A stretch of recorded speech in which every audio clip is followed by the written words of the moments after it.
I still remember the day it happened like it was yesterday. The sun was shining brightly through the large glass windows of our company headquarters, casting a warm glow over the bustling office. It was just another typical Monday morning, with the sound of keyboards clacking and the hum of printers filling the air. I had been working at this company for over 5 years, dedicating myself to my role and consistently delivering high-quality results. My desk was tidy, with a few family photos and a small potted plant that I lovingly cared for. I took pride in my work and was well respected by my colleagues. As I sat at my desk, sipping my coffee and going through my emails, I couldn't help but feel a sense of satisfaction and contentment. I had always been a diligent employee, never one to complain or slack off. My former boss, Mr. Johnson, would often praise me for my attention to detail and my ability to meet deadlines. I had built a reputation as a reliable and hardworking member of the team, but little did I know, my world was about to be turned upside down. Mr. Johnson called me into his office, his voice firm but polite. I walked in, expecting a discussion about a new project or perhaps a performance review. But as I sat down in the chair opposite his desk, I noticed a hint of discomfort in his eyes. He fidgeted with his pen, clearing his throat before speaking. "I'm afraid we've decided to let you go," he said, his words cutting through the air like a knife. "You're just not ambitious enough for our company's vision." I felt like I had been punched in the gut. Ambitious enough? I had given this company my all, pouring my heart and soul into every project. I had never been one to seek the spotlight or climb the corporate ladder, but I had always delivered results. I sat there, stunned, trying to process what I had just heard. Fired? For being unambitious? It didn't make sense. I thought about all the late nights, the early mornings, the countless hours I had spent working tirelessly to ensure the company's success. And this was the thanks I got? A wave of emotions washed over me: anger, sadness, and a deep sense of betrayal.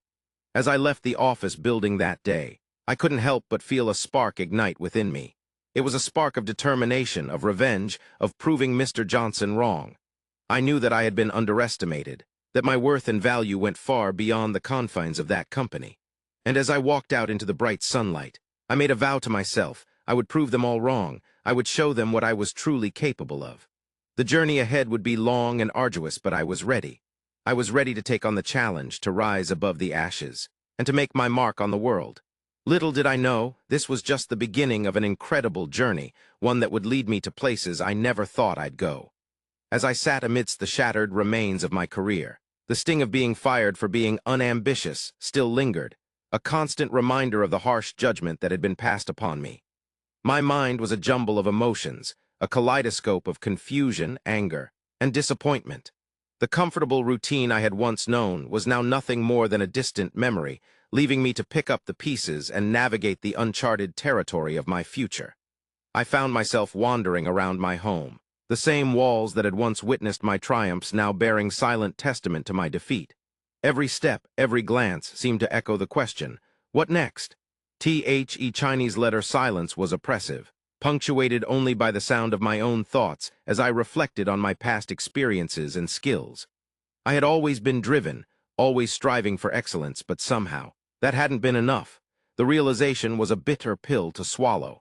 As the days passed, I began to see that this unexpected turn of events could be an opportunity in disguise. I started to brainstorm ideas for a new business venture, my mind buzzing with excitement and trepidation.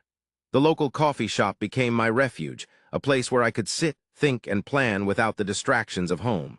Over steaming cups of coffee, I would scribble notes, sketch out plans, and dream of what could be. The aroma of freshly brewed coffee and the gentle hum of conversation in the background became my catalyst, sparking creativity and fueling my determination. It wasn't long before I realized that I couldn't do this alone. I needed a support network, people who believed in me and my abilities, even when I didn't believe in myself. That's when my friends and family stepped in, offering shoulders to cry on, ears to listen, and voices of encouragement. My home, once a symbol of solitude, was now filled with the warmth of loved ones, their presence a reminder that I was not alone in this journey. As I began to build this network of support, I started to feel a sense of purpose emerging from the ashes of my despair. Resilience, I learned, was not about avoiding the falls, but about getting back up, stronger and more determined.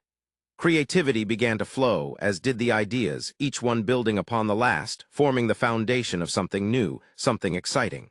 The concept of entrepreneurship, once daunting, now seemed within reach, a challenge I was eager to embrace. And so, with each passing day, my vision started to take shape. I began to develop a business plan, seeking out potential investors who could see the potential in my idea, who could believe in me as much as my friends and family did. The journey ahead was daunting, filled with uncertainties and risks, but for the first time since being fired, I felt a sense of ambition, a sense of purpose. I was no longer just picking up the pieces of a shattered dream. I was building a new one brick by brick, with every step forward. I still remember the day I decided to take matters into my own hands, to prove to myself and everyone else that being unambitious was just a label, not a definition. As I sat in my small apartment, surrounded by notes and books on entrepreneurship, I knew I had a long journey ahead of me. The business plan I was about to create would be the foundation of my future, and I was determined to make it perfect. I spent countless hours conducting market research, analyzing my competitors, and identifying gaps in the market that I could fill. I attended industry conferences, joined co-working spaces, and met with potential partners, all in an effort to learn as much as I could. The more I learned, the more I realized how little I knew, but that only fueled my determination. I was driven by a desire to succeed, to prove that I was more than just a label. As I delved deeper into my research, I began to create a unique value proposition, something that would set my business apart from the rest. I spent hours brainstorming, refining my ideas, and testing them with potential customers. The feedback I received was invaluable, and it helped me to shape my revenue model into something that was both sustainable and scalable. But I knew I couldn't do it alone. I needed a team of advisors and mentors who could guide me, support me, and push me to be my best. I reached out to people in my network, attended networking events, and joined online communities, all in an effort to find the right people to help me on my journey. And slowly but surely, my team began to take shape.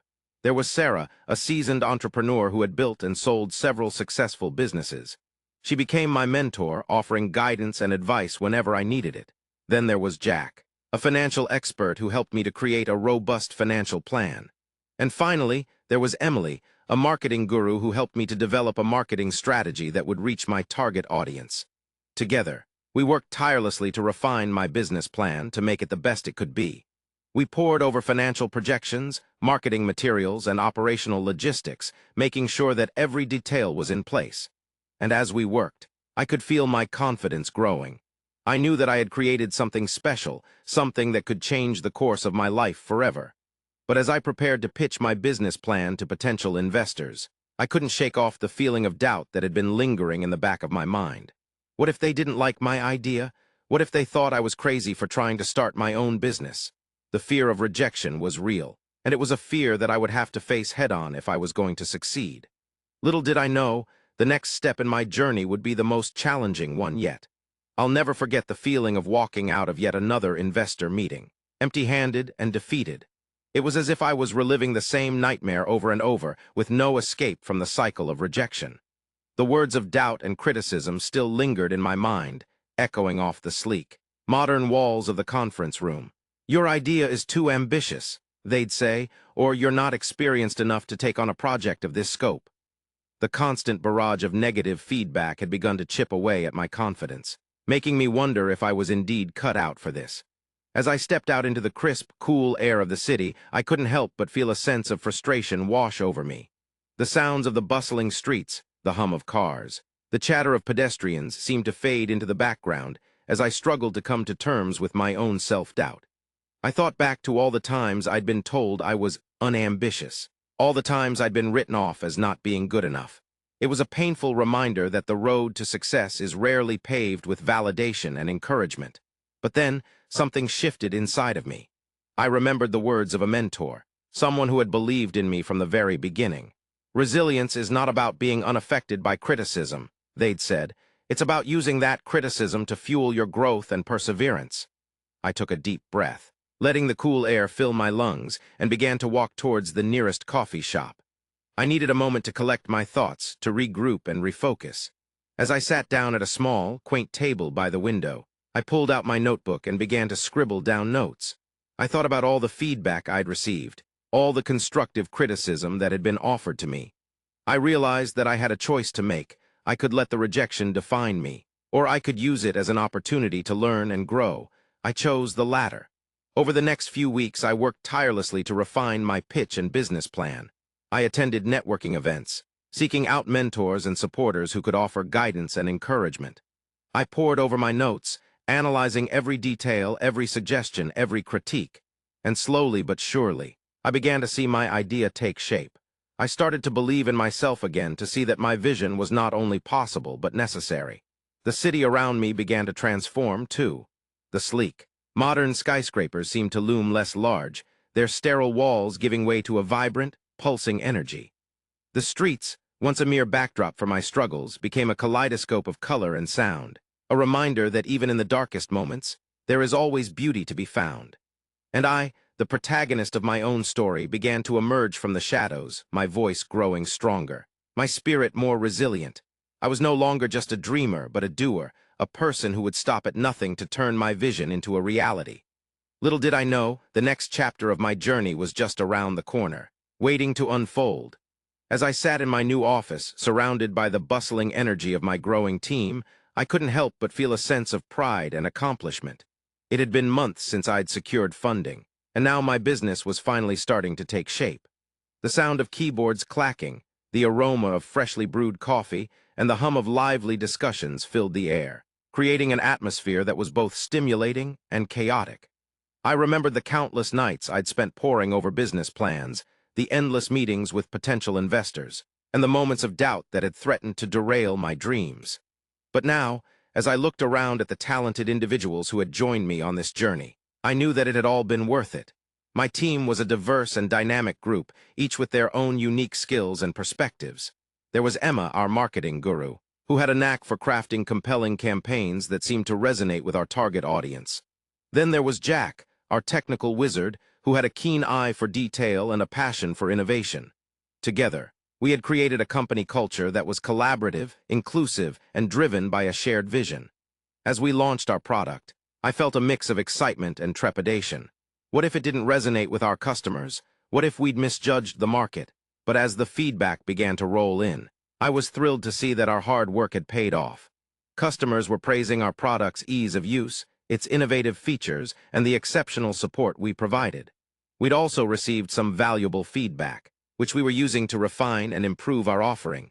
I recall one customer in particular, who had written to us saying that our product had helped her streamline her workflow and increase her productivity. Moments like these made all the long hours and sacrifices worthwhile. But as our business continued to grow, I knew that we couldn't rest on our laurels. We needed to expand our marketing and sales efforts to reach new customers and stay ahead of the competition. We started attending industry events, where we connected with potential partners and showcased our product to a wider audience. We also invested in social media advertising, content marketing, and email campaigns, all of which helped us to build our brand and drive traffic to our website. It was a challenging but exhilarating time, as we navigated the ups and downs of the market and adapted to changing circumstances. As I looked out at the city's skyline, I felt a sense of excitement and anticipation. What lay ahead for my business? Would we continue to thrive, or would we face new challenges that would test our mettle? One thing was certain: I was ready for whatever came next, armed with a talented team, a solid strategy, and a passion for innovation. The journey so far had been a wild ride, full of twists and turns, but I wouldn't have traded it for the world.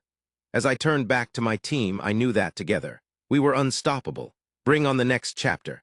I still remember the days when I was just a one-person show, working tirelessly to get my business off the ground. But as the months went by, my hard work began to pay off, and I found myself at the helm of a rapidly growing company. It was exhilarating yet daunting, as I navigated the uncharted territory of scaling my business. I recall the first time I realized I needed to expand my team. I was working around the clock, taking on every task myself, from marketing to sales to product development. But as the orders kept pouring in, I knew I had to bring in some reinforcements. I started by hiring a few key employees, each with their own unique skills and expertise. There was Emma, my marketing guru, who had a knack for crafting campaigns that went viral. Then there was Jack, my technical wizard, who could code his way out of any problem. And finally, there was Sarah, my sales superstar, who could charm even the toughest clients into signing on the dotted line. As my team grew, I knew I had to build a management structure that would support our rapid expansion. I invested in project management tools, implemented efficient communication channels, and established clear goals and objectives for each team member. It wasn't easy, of course. There were plenty of growing pains along the way. But with time, patience, and practice, we began to hum like a well-oiled machine. One of the most significant challenges I faced during this period was developing new products and services that met the evolving needs of my customers. I spent countless hours attending industry conferences, networking with experts, and conducting market research to stay ahead of the curve. I remember one particular conference where I met a renowned industry expert who shared with me the latest trends and innovations in our field. Her insights were invaluable, and I returned to the office with a renewed sense of purpose and a plethora of new ideas. But as my business continued to scale, I faced a new and unexpected challenge: increased competition. It seemed like every other day, a new company would pop up, claiming to offer the same products and services as mine. I had to think on my feet, adapting my strategy to stay ahead of the pack. I invested in innovative marketing campaigns, expanded my product line, and focused on building strong relationships with my customers. It was a nerve-wracking time, but I was determined to come out on top. As I look back on this period of rapid growth, I am reminded of the countless late nights, early mornings, and endless cups of coffee. But I am also reminded of the thrill of victory, the satisfaction of seeing my business flourish, and the knowledge that I had created something truly remarkable. And just when I thought things couldn't get any more interesting, I received an unexpected offer that would change everything. An offer to acquire my former company, the very place where my journey had begun. Little did I know, this was only the beginning of a new and exciting chapter in my life.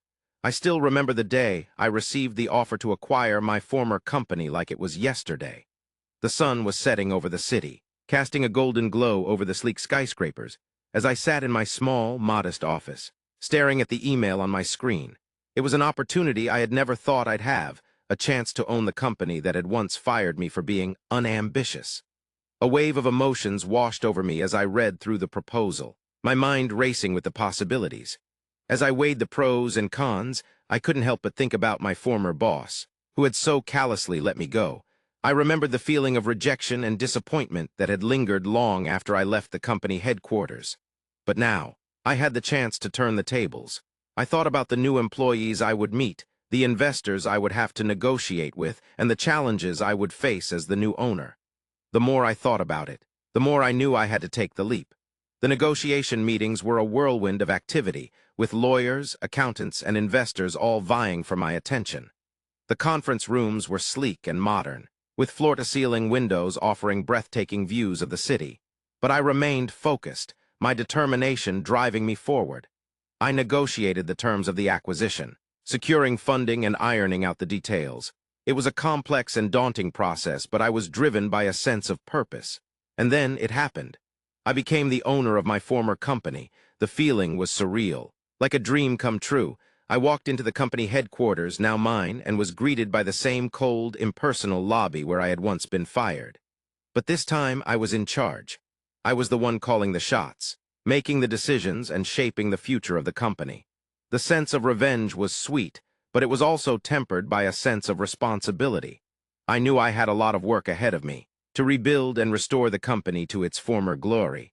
As I stood in the lobby, looking out over the bustling office, I felt a sense of pride and accomplishment. I had come full circle, from being fired to becoming the owner. It was a story of redemption, of perseverance, and of the power of hard work and determination. But as I looked out at the sea of unfamiliar faces, I knew that this was just the beginning. I had to navigate the challenges of integrating the two companies, building a new culture, and leading my new team. The journey ahead would be difficult, but I was ready. I was ready to take on the challenge, to prove myself, and to make my mark on the company. The ultimate revenge was not just about gaining power, but about creating a new legacy, one that would outlast me. I still remember the day I decided to integrate the two companies under one umbrella. It was a daunting task, but I was determined to make it work. I spent countless hours developing a strategy, poring over spreadsheets and meeting with consultants to ensure a seamless transition. My goal was to create a cohesive unit where both companies could thrive and grow together. As I sat in my office, Surrounded by the familiar sights and sounds of the company I once worked for, I couldn't help but feel a sense of nostalgia. The same office where I was once fired for being unambitious was now my domain, and I was determined to make it a place where ambition and innovation thrived. The climate was tense, with a mix of excitement and nervousness palpable in the air. The architecture of the office, once a symbol of corporate monotony, was being transformed to reflect the new culture I envisioned. I knew that building a new leadership team was crucial to the success of the integration. I handpicked individuals from both companies, choosing people who shared my vision and were passionate about creating a new culture. Together, we established a set of core values and principles that would guide our decision-making and behavior. We defined our company culture as one of innovation, collaboration, and continuous learning. We wanted to create an environment where employees felt empowered to take risks, share their ideas, and grow professionally. But as expected, not everyone was on board with the changes. Former employees from both companies resisted the integration, citing concerns about job security, cultural differences, and uncertainty about the future. I understood their concerns and made it a point to address them directly. I held town hall meetings where I listened to their fears and anxieties and provided reassurance about the company's commitment to their well-being. I also made sure to recognize and reward employees who were embracing the changes and contributing to the new culture. One of the most significant challenges I faced was from a group of former employees who felt that the integration was a threat to their way of life. They were used to doing things a certain way and were resistant to change. I met with them individually, listening to their concerns and addressing each one of them. I explained the reasoning behind the integration and the benefits it would bring to the company and its employees. I also offered training and support to help them adapt to the new culture and ways of working. As the integration progressed, I encountered many more challenges. There were days when it felt like the whole world was against me, and I wondered if I had made a huge mistake. But I persevered, relying on my vision and the support of my new leadership team. We worked tirelessly to build a culture that was inclusive, innovative, and exciting. We organized team-building events, training sessions, and social activities to bring employees together and foster a sense of community. Looking back, I realized that the journey was not easy, but it was worth it. The company is now a thriving, dynamic organization, where employees are passionate about their work and committed to the company's mission. I've learned that being a leader is not just about making decisions, but about creating an environment where people can grow, learn, and thrive. And as I navigate the challenges of being a leader, I know that I'm not alone. I have a team of dedicated, talented individuals who share my vision and are committed to making our company a success. As I sat in my office, now as the owner of the company, I couldn't help but feel a sense of pride and accomplishment. But with this new role came a plethora of challenges that I had never anticipated. The weight of leadership was crushing at times, and I found myself navigating conflicts and challenges from employees that I had never experienced before. The company office, once a place of comfort and familiarity, now felt like a battleground. Employees would come to me with their grievances, and I had to make tough decisions that wouldn't please everyone. I remember one particularly difficult meeting where I had to let go of an underperforming employee. The decision was met with resistance and criticism from some of the other employees, who felt that I was being too harsh. But I knew that I had to make decisions that were in the best interest of the company, even if they weren't popular. I sought feedback from my mentors and industry leaders, who reminded me that leadership is not about being liked, but about making the right decisions. I attended industry events where I met other leaders who faced similar challenges, and I learned from their experiences. As I navigated these challenges, I developed a growth mindset. I realized that I didn't have all the answers and that it was okay to ask for help. I sought feedback from my employees, stakeholders, and mentors, and I used that feedback to make adjustments and improvements. It wasn't always easy, and there were times when I felt like giving up. But I knew that I had to push through, for the sake of the company and for my own personal growth. One of the most significant challenges I faced was from stakeholders who were skeptical of my leadership abilities. They would question my decisions, and sometimes even undermine my authority. But I learned to take their criticism in stride and to use it as an opportunity to learn and grow. I would often ask for feedback from them and use that feedback to make adjustments and improvements. As I look back on my journey, I realized that the challenges I faced as a leader were some of the most difficult, but also the most rewarding.